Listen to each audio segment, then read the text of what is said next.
9, 12, 10, 28, 2, 23. This is Deep State Radio. Hello and welcome to the podcast. It's Thursday. I'm David Rothkopf. This time of the week, and frankly, every day these days, we talk about politics. Today, we are extremely fortunate to have with us two of the very smartest people in Washington about politics, two friends, two people who, among all the people I know, these are the ones I would want to be talking to.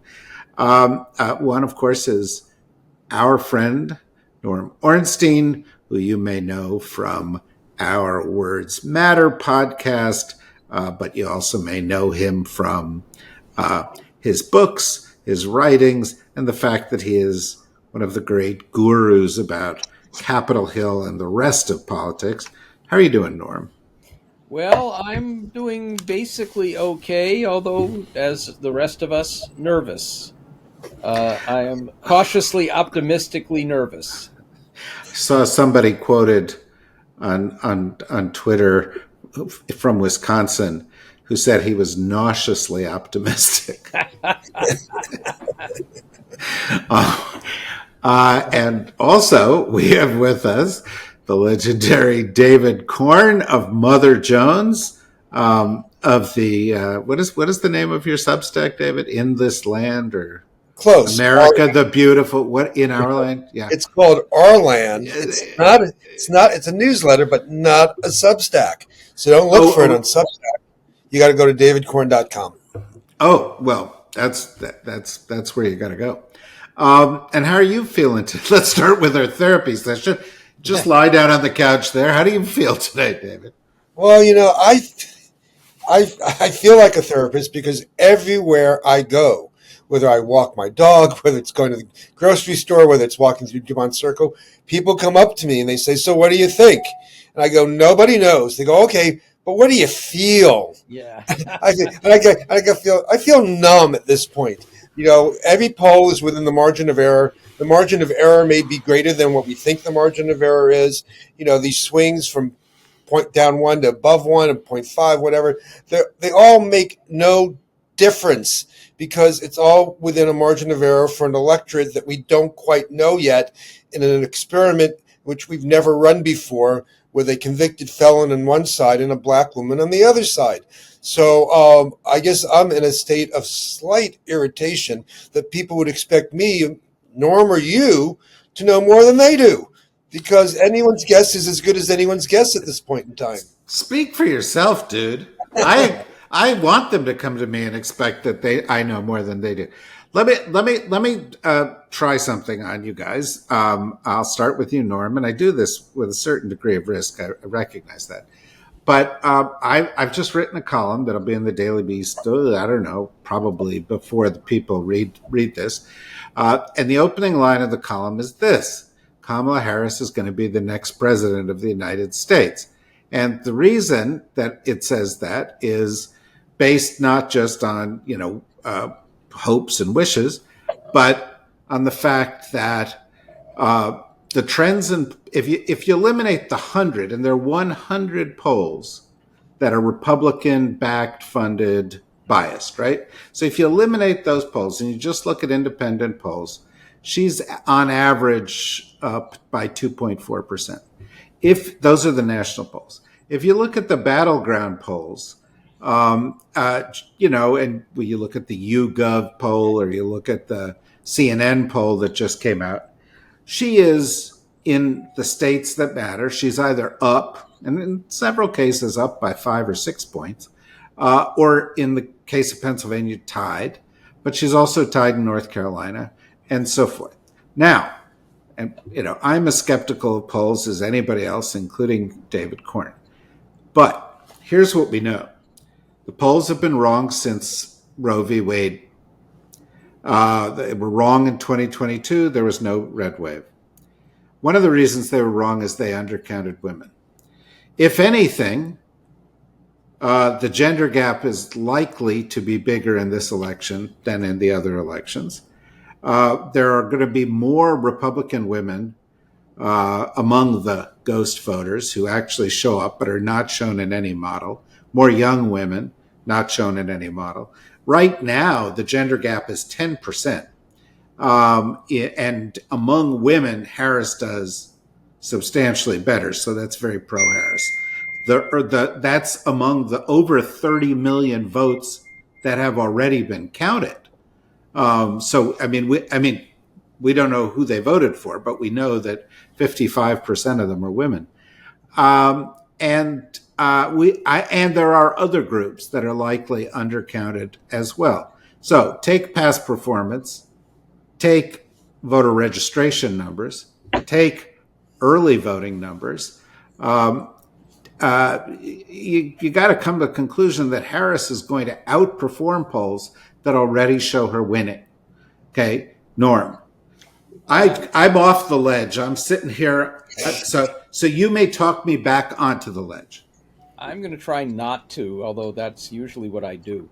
First, I hope for many reasons that she wins comfortably, very comfortably.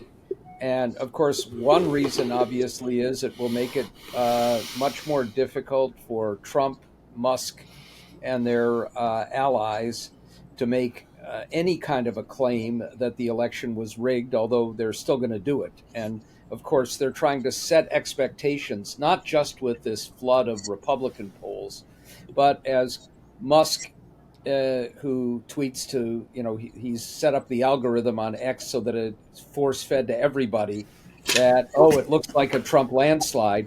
They're trying to set it up so that if they lose, it's going to be the only way that could have happened is because it was rigged. But that's one reason. The second reason is I want her to win by a big enough margin that we can say, screw these polls. It's a bunch of bullshit. No, never pay attention to them again, because they are not worth paying attention to. Now, there's one other element here that you alluded to but didn't quite mention, which I saw in a Nate Cohn explainer today. The New York Times Siena poll is not a great poll, to say the least. But Nate Cohn often has some pretty interesting things to say. And what he said today was in response to a question that as all of these pollsters try and set up their numbers, they have a 3% response rate. They're trying to figure out how many Democrats, how many Republicans. They often use recall a vote from the last presidential election. But what he noted was none of them have made an adjustment based on new voters coming in since 2020. So they're missing a significant number of voters who I suspect and believe strongly will tilt quite heavily towards Harris.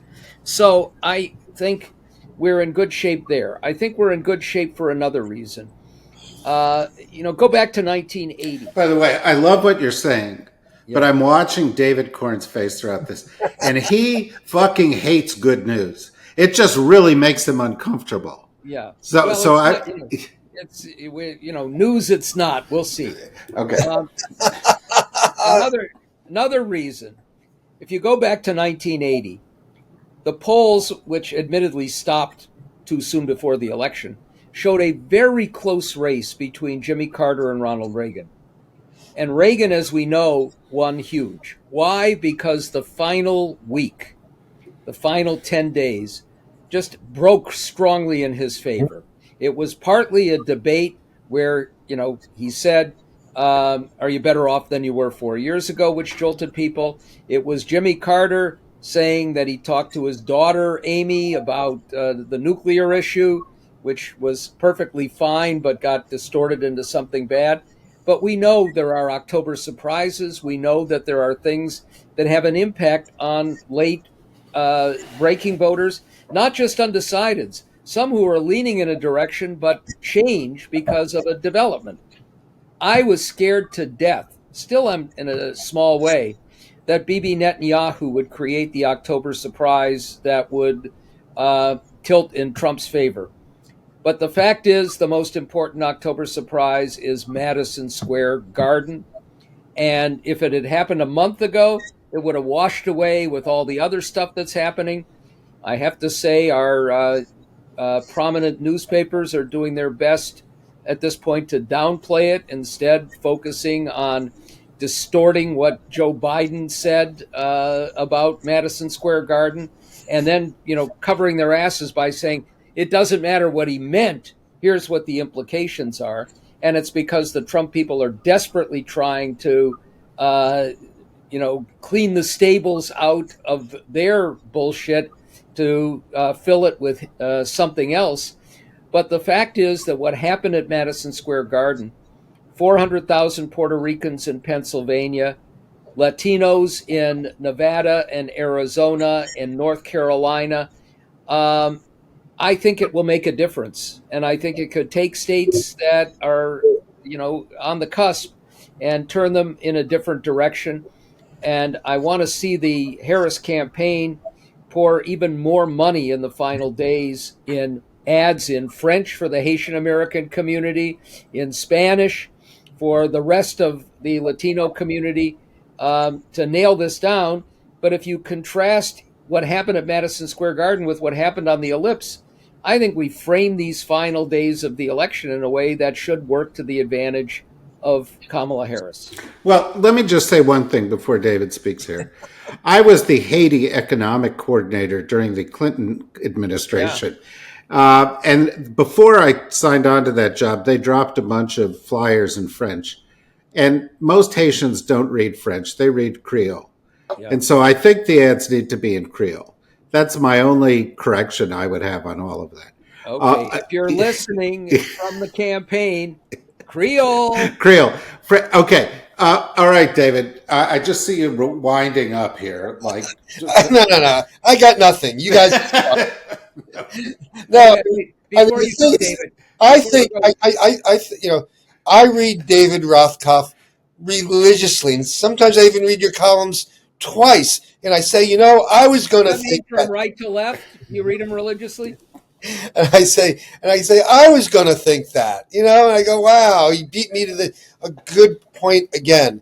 But I will say this: at this point in the game, I don't give a fig about what anyone has to say, reading the polls or making predictions. I don't see the value in it. I don't know. I mean, you're a great writer, and I feel terrible that you devoted 20 minutes of your time to this when you could have been telling us something smart about foreign policy or anything else in the world, because it doesn't matter. I mean, right now, people are going to be doing what they should be doing if they give a damn, which is knocking on doors, calling, or browbeating relatives in swing states, right? Poring over these numbers and trying to figure out who's right and who's wrong. And I'm not saying your statistical theory is wrong. I'm just saying it doesn't matter at this point in time. You could be as right as rain. Does that mean people shouldn't vote or should do anything different? No, of course not. And by the way, obviously, I conclude by saying what you're saying, because I read what you say and then I try to figure out how to say what you would have said. But that's how I conclude that. Okay. But to me, it's like polling has ruined American politics in general. It's a hyperbolic statement, but you even have the point now where, like, it used to be that, and I wrote a piece about this a couple of weeks ago. Polling, and Norm probably knows this better than I do, came from George Gallup and polling research institutions. And then sometime in the 70s, news media started doing it themselves. Oh, we're going to do our own polling rather than citing polling from others. And then that became what they considered a form of journalism. And so we're going to poll, we're going to put out our numbers, and it's going to be on the front page. It's going to be more important than anything else we think that day or that week. And we're going to drive the news cycle. We're going to make news, not report news. And it got to the point, I thought, of ridiculousness just a few weeks ago.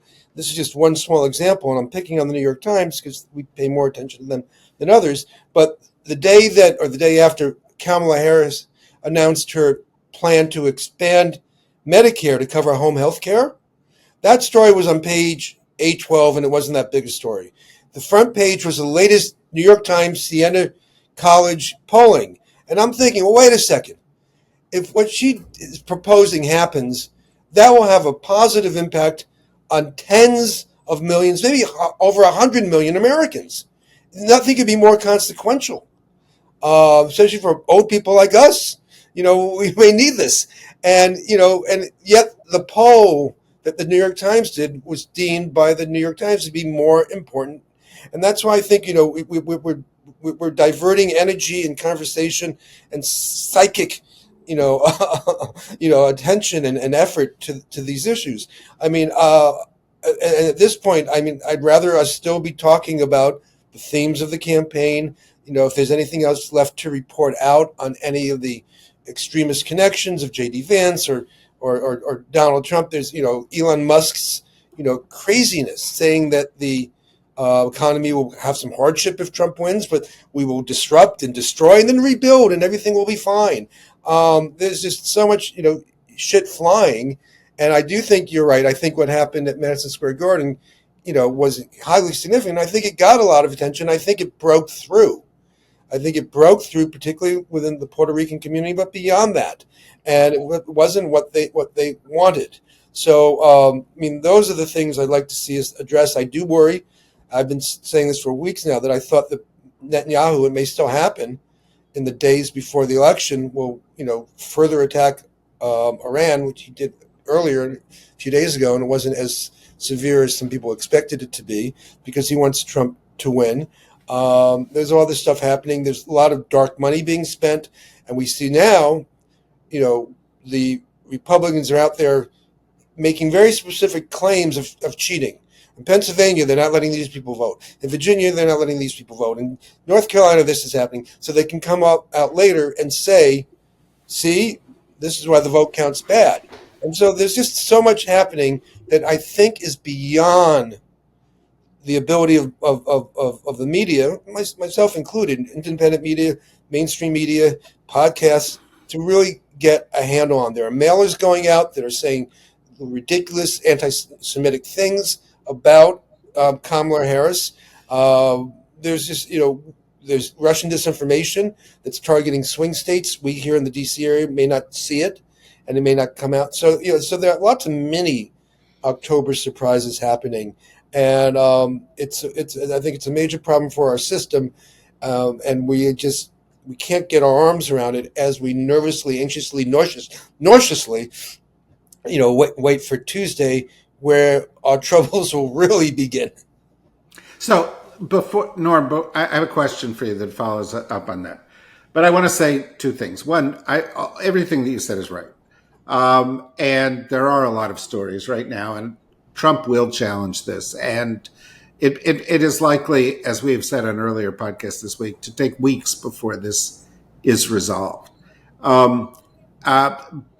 There was a reason, though, that I decided that I would write this. And that is, there's been a division within the campaign, I'm aware of, that between people who say it's better to say things are super close or tough because it gets people to turn out, or it's better to say we've got momentum because people like voting with a winner. And I think there's been too much of the former and not enough of the latter. And I do think in the last days of the campaign, creating the sense that Kamala Harris has momentum has a benefit. Furthermore, as I always quote on a regular basis from the movie Bridge of Spies, as you know, when the guy who was the East German was told he was going to get the death sentence, and Tom Hanks turns to him and says, why don't you get upset? His response is, would it help? Clearly not Jewish. But in my sense of this is it couldn't because I'm Jewish, but my sense is, could it hurt? And so that's where I end up with that. But Norm, bringing up the subject that the last thing I wrote about, which you both have mentioned now, which was the Madison Square Garden thing, and combining it with Trump last night saying, I will protect women whether they want me to or not. Jesus. Which was just like, well, we know what his attitude towards women. I'm coming in the door, whether you want me or not. I'm here. No, go away. No, I'm here. And then, you add on to that his idiotic garbage stunt, which only remind the world that he said America was a garbage can, and he called all of his opponents scum. And then he tried to get into the damn garbage truck, and he nearly fell over. I nominate, as our October surprise with 5 days to go, Donald Trump. I think Donald Trump is his own October surprise. So maybe you can react to David, but please react to that also. Okay. Well, first let me say, okay, so David Rothkopf says he reads David Corn religiously. David Corn says he reads David Rothkopf religiously.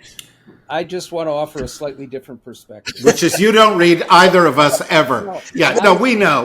These guys. Everything that David Corn writes, everything that David Rothkopf writes, and I retweet them so I don't have to read them. So it's fine. Yeah, no, I know, Norm, because I see your tweets. I write something, and Norm's formulaic tweet, when it's a bad guy, is delete your account. And when it's a friend of his, it's read blank. Read David Corn. Read David Rothkopf. That's just what he does. It's very nice. I appreciate it. But it's clear to me that you haven't read it. What? No, every once in a while, like today, I will take something that Dahlia Lithwick writes say this is a must-read. Oh, God, we don't qualify for that, David. Oh, boy. And I will do that with you on occasion as well. Anyhow, when I saw the whether they like it or not, my first thought was, I'll grab them by the pussy, whether they like it or not. Right, exactly. This is very characteristic of Donald Trump. I also thought, as I watched the video of him at the garbage truck, that if he had actually fallen, I think the Secret Service agents would have shot the garbage truck. But all of that aside, first, David Corn had an important point, which is, and even to expand on it, the reason that all these news outlets use their polls is it is a safe refuge. And now especially because they cannot find a way to keep from normalizing the abnormal candidate and the abnormal campaign, they fall back on the horse race. And because they're pouring a lot of money into the polls, the easiest thing to do is to make those the front page stories. The fact that today and yesterday they had front page above the fold on what Joe Biden didn't say, but everybody thought he said, and put on page 12 in the New York Times that Mike Johnson, the Speaker of the House, has pledged that he will blow up the Affordable Care Act and end the ban on using pre-existing conditions, which will cause deaths. It's more death-making. Tells us that one of our biggest obstacles out there now continues to be the refusal to focus on the reality and the stakes of this election. Now, to follow on one other thing, while I am a little less pessimistic and a little more optimistic about a Harris victory, I am increasingly uneasy about the aftermath. And I'll give you one reason. The Supreme Court. The Supreme Court takes a case involving the Trumpist Glenn Youngkin, governor of Virginia, who tries at the 11th hour plus to throw out 1,600 voters. And we now know that many of them are citizens, and so it was false to begin with. But does it well within what is the clear statutory language, with the Congress having the authority to regulate federal elections, saying you can't do this outside or inside a 90-day period.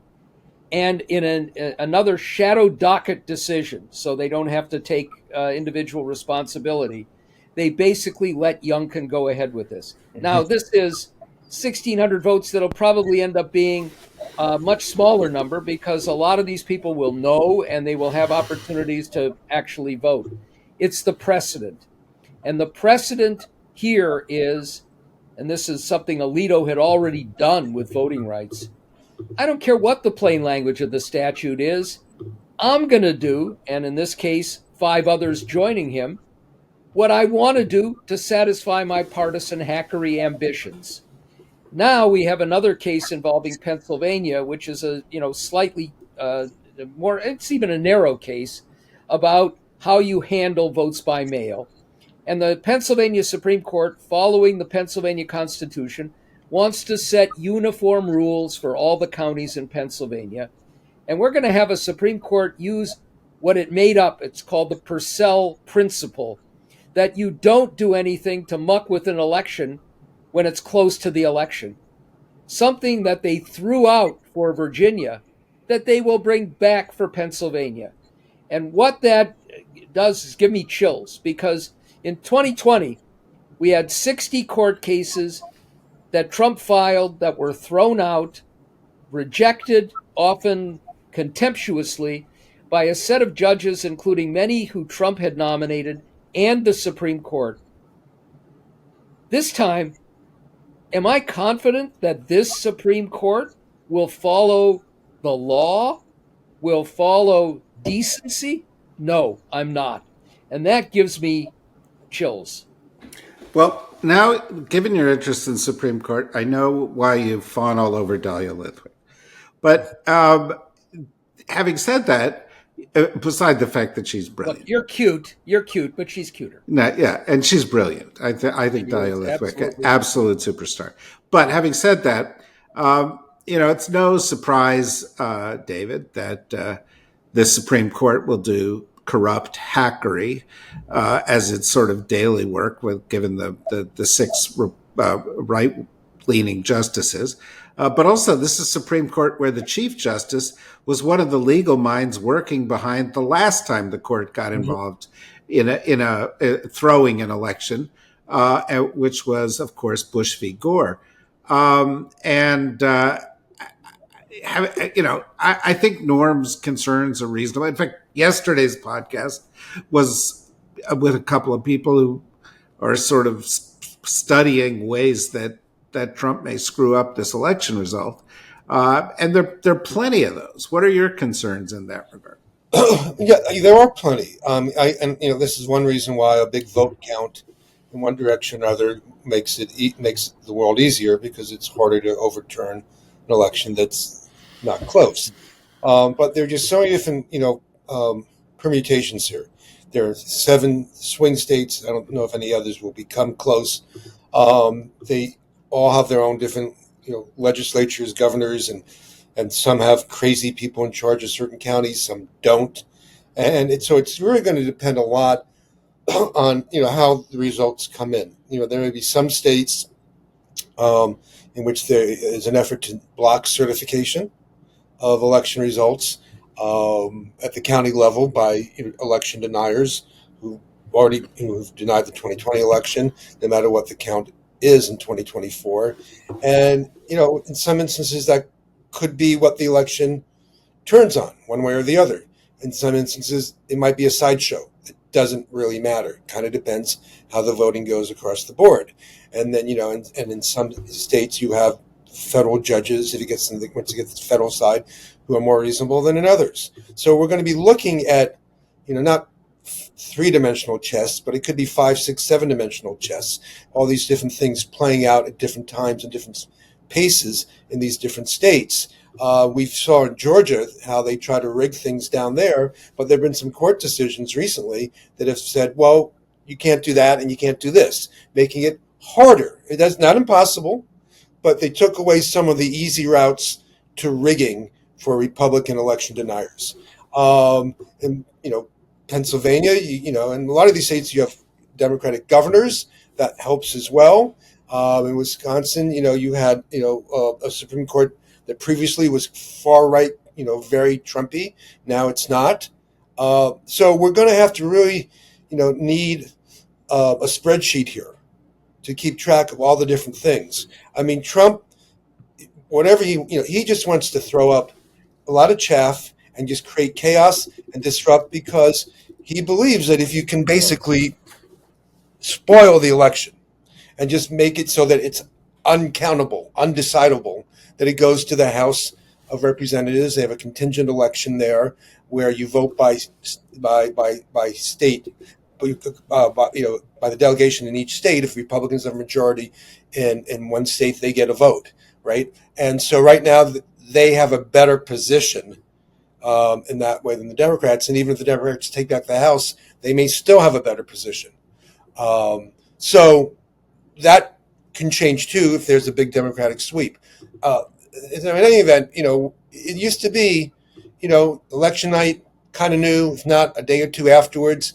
But now you have multiple people, hundreds of people in MAGA land working with the Trump campaign, some working independently. There are lots of super PACs and nonprofits that have been out there for years planning this. Steve Bannon has his own strategy out there. They have poll watchers that are going to challenge the Republicans and MAGA people are infiltrating into the election sites so they can challenge votes. There's going to be a lot of levels of potential fuckery.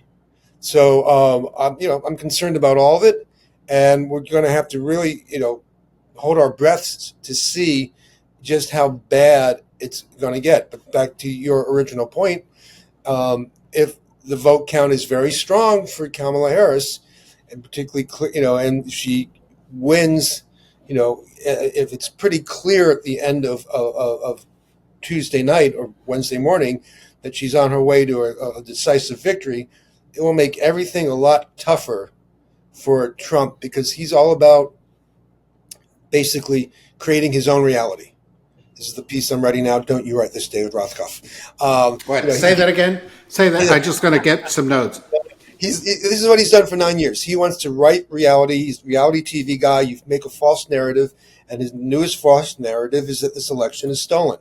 You got to make it really hard for him to carry that forward. And a strong showing on election night is the best remedy for Trump's attempt to come up with a fake story. If it's close, we're in for a world of pain that can go on for weeks and or months, and the outcome may not be known and may end up being not democratic. Well, I hope you feel better because I believe she will win in terms of the actual vote. And I believe that you're right, and we are in for a world of pain in the weeks afterwards. Norm, you mentioned that the papers have buried the comments that were recorded from Mike Johnson about blowing up Obamacare. But there was one other statement that occurred, which was Trump said, "Oh, Mike Johnson and I have a little secret." Yeah. And, I think that alludes to what David is talking about here. And I have heard people fairly compellingly explain to me that sort of screwing around with the election results by simply going to a vote of state delegations is not quite as easy as it sounds, and that it probably won't happen, particularly if the Democrats take over the House. But this is truly your bailiwick. So I'm just wondering, what do you think? So we have a lot more safeguards in place now. And one important thing that was in a piece that Larry Tribe and a couple of his colleagues wrote in the Washington Post a few days ago.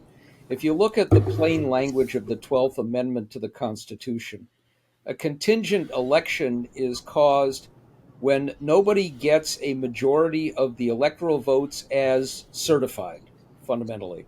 So what that means is if they tried to do what they tried to do on January 6th, which is to keep a lot of votes from being counted, to have deadlock in some of these states, so that you fall below 270 and then it goes to the House, which is what happened, for example, in 1824, it becomes much harder for them because what they would have to do is actually change the numerator and the denominator in a fashion that would work to Trump's advantage.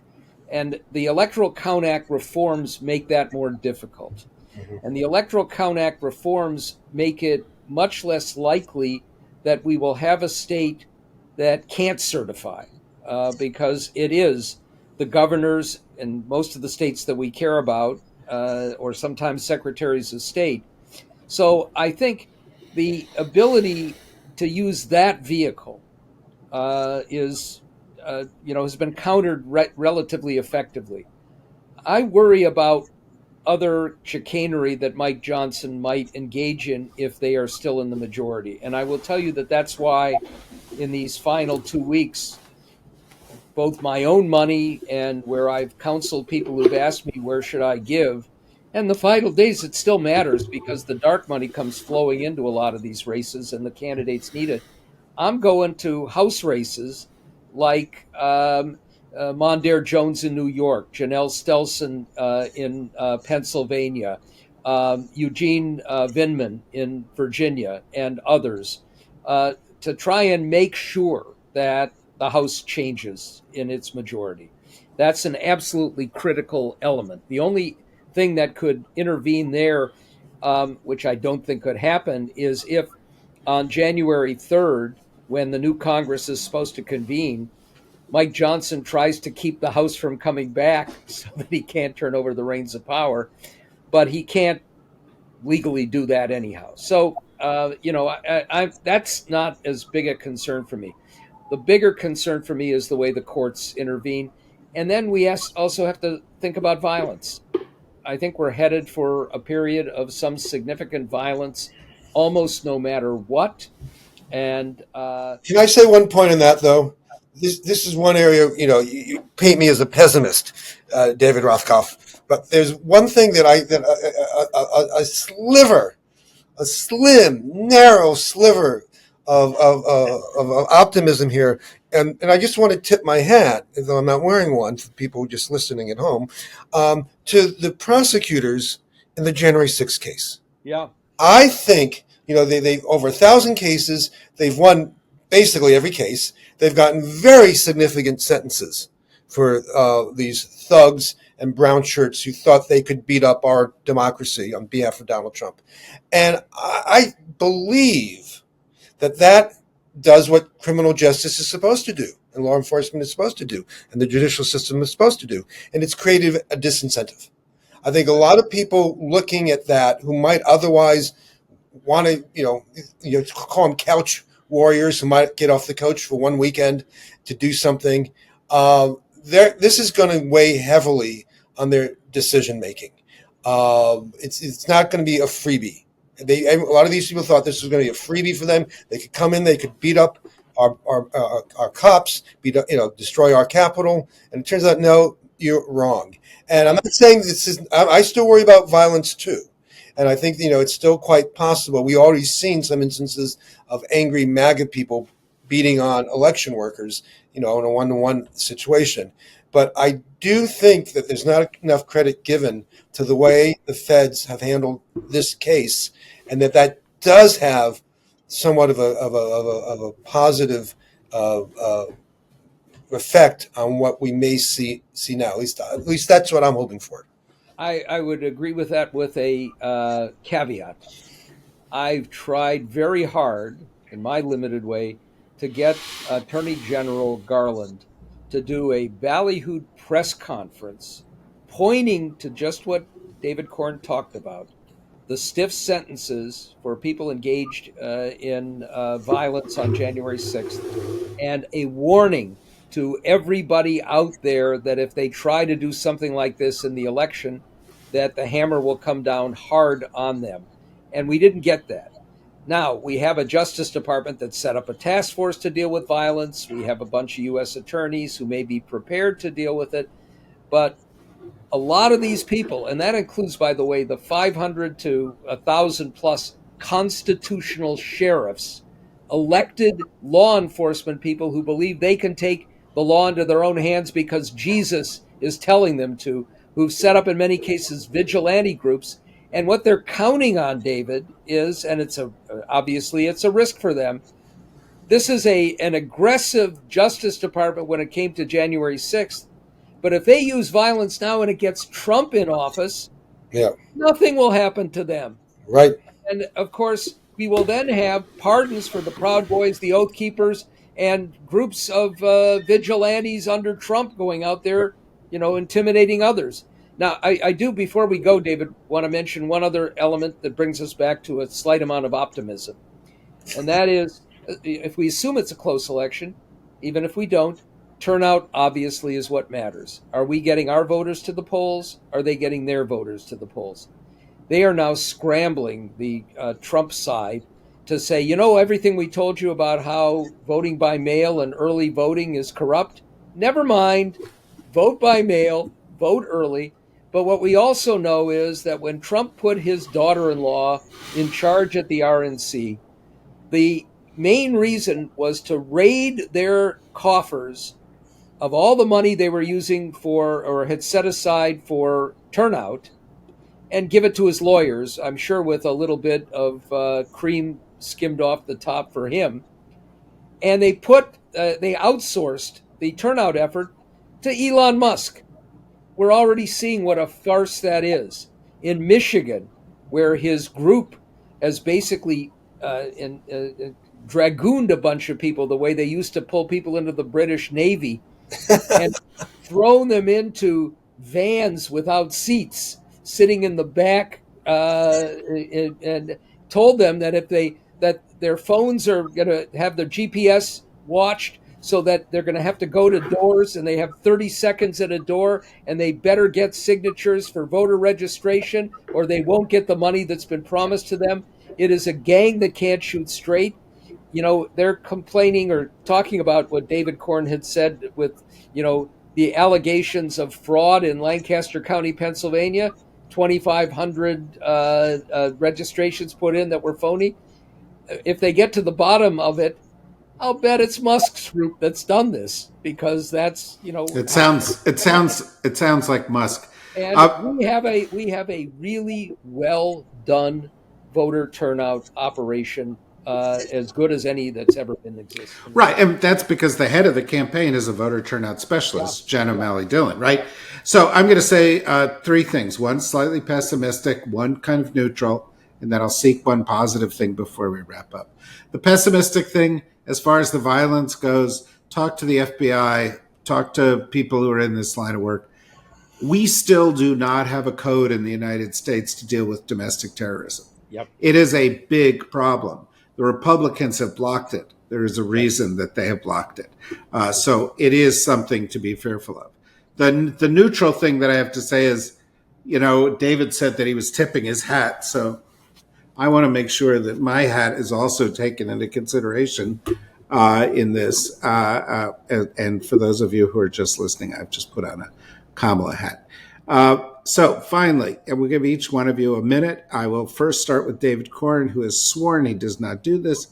But I would like you to make one prediction for the election. It can be about anything.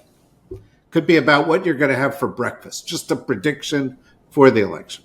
Okay, well, I plan to be at the at Howard University for Kamala Harris's victory watch, whatever they call it, party.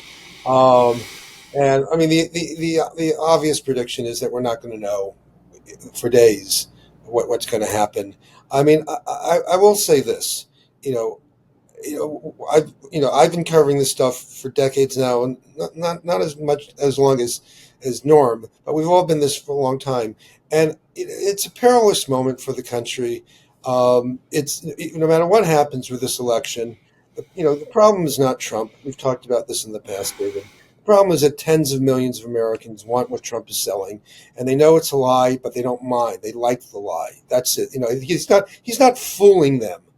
I think they're in on the ruse, and they're not going to go away. If they lose, they'll be angry. Some of them might be violent. Some of them might challenge what's going on. And the road ahead for Kamala Harris, if she becomes president, is going to be long and tough, and for Democrats too.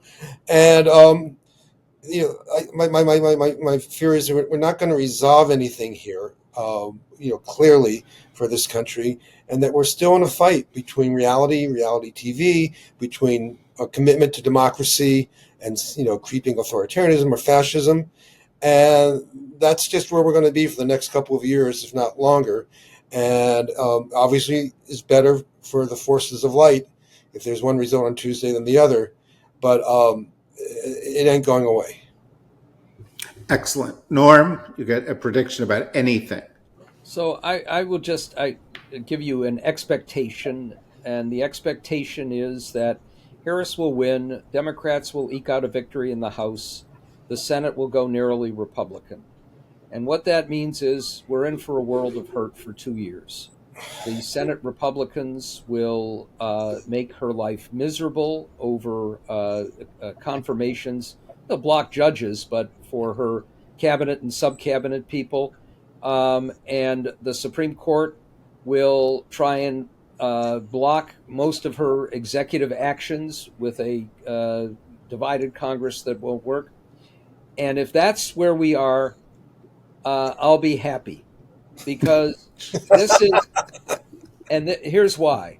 Imagine that you have a choice between having an acute case of double pneumonia or having stage 4 pancreatic cancer. If you have I'm taking the pneumonia. of double pneumonia, it's awful. You're going to feel horrible. You may be out of pocket for months, but you're going to recover. And that's what happens if we have a Harris victory, a Democratic House, and a Republican Senate. One of the best jokes ever. Trump wins, pancreatic cancer. One of the best jokes ever. Young Frankenstein, Mel Brooks. They're in the graveyard, and the Frankenstein character, Gene Wilder, says, "I'm an esteemed scientist. I'm in this graveyard in the middle of the night digging up bodies. Oh my God, it's terrible! It's terrible! It's terrible!" And and his Igor says, "Well, it could be worse." He goes, "How could it possibly be worse?" He goes, "Well, it could be raining." Boom! Down comes the rain. Yes, Norm, it can always be worse. And let's give a hat tip to Terry Garr. Terry Garr, the late lamented. Spectacular as both a person and an actress. Yes. One of the great comic actresses of all time. Thank you very much for that. I was going to say the same thing. And Norm, thank you for your perspective. Ladies and gentlemen, that's what we call Jewish optimism. In any event, it's always great to talk to you guys. It's exciting to be in the final days of this. The stakes are just as high as are being described here. And I do want to end with the point we've been ending everything with this week. If you haven't voted, vote. If you have voted, help somebody else vote. Donate. Call. Do what you can. Don't be complacent. This is not just something that could go the other way, but if it doesn't go the other way, it's important that the margin be as high as it possibly can be. So do what you can, get out there, and we'll all be back to talk about this over the next few days and after the election, dealing with all the things that have been predicted here. Until then, thank you very much, David Corn. Thank you very much, Norm. And we'll be again with you very soon. Bye-bye.